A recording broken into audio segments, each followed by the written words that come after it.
το λάβουν υπόψη τους ή το αντίστροφο, τότε μπορείς να γράψεις απλά την περιοχή που μένεις. Αλλά ακριβής διεύθυνση δεν χρειάζεται σε καμία περίπτωση. Για ξαναμεγέθυνε το λίγο, δεν το βλέπω. Φωτογραφία είπαμε. Λοιπόν, 1, 2, 3, 4, 5, 6. Έχει πολλά bullets, ok.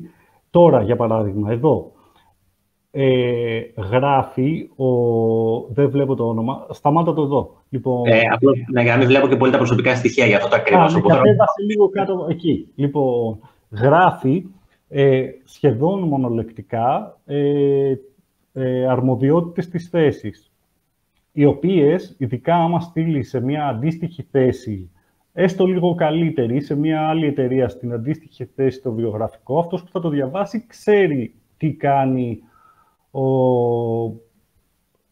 υποδιευθυντής καταστήματος, ας πούμε, σε εκείνο το κατάστημα.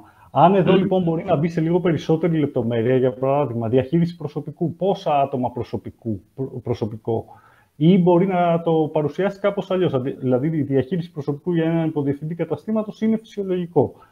Πόσα άτομα είναι, τι τύπου ομάδες υπάρχουν μέσα στο κατάστημα κλπ. Δηλαδή, να το κάνει λίγο πιο διαφορετικό και πιο αναλυτικό παρά πράγματα τα οποία είναι κάπως γενικά, αλλά και γνωστά ότι γίνονται σε αυτή τη θέση.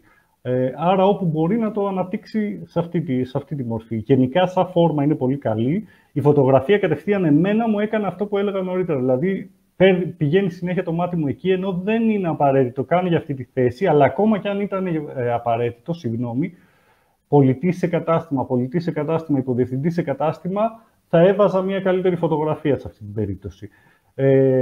Χαρακτηριστικά, ok. Λοιπόν, πάλι εδώ είναι κάπως γενικά, θα πρέπει να γίνουν, δηλαδή το customer oriented μου αρέσει, το data driven μου αρέσει, το υπομονετικός δεν λέει τίποτα.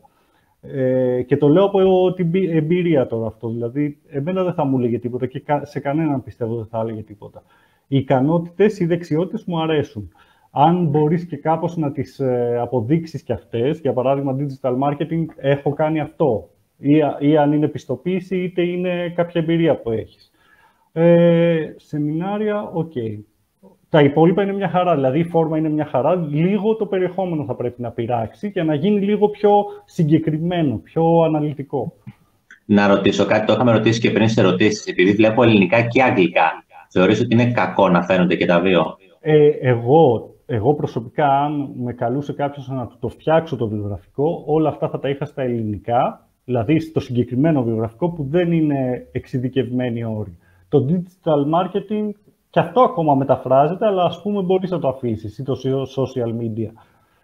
Αλλά το team management και team motivation και team leadership, δηλαδή να είναι όλοι οι στήλοι αυτοί μόνο αγγλικά, είναι λίγο, φαίνεται κακό στο μάτι. Εδώ θα μπορούσε να το αλλάξει και να τα κάνει όλα αυτά ελληνικά. Και να αφήσει το social media, το SEO και το SEM, το MS Office, αυτά που δεν αλλάζουν. Αλλά ό,τι αλλάζει, ό,τι μπορεί να μπει στα ελληνικά, να μπει.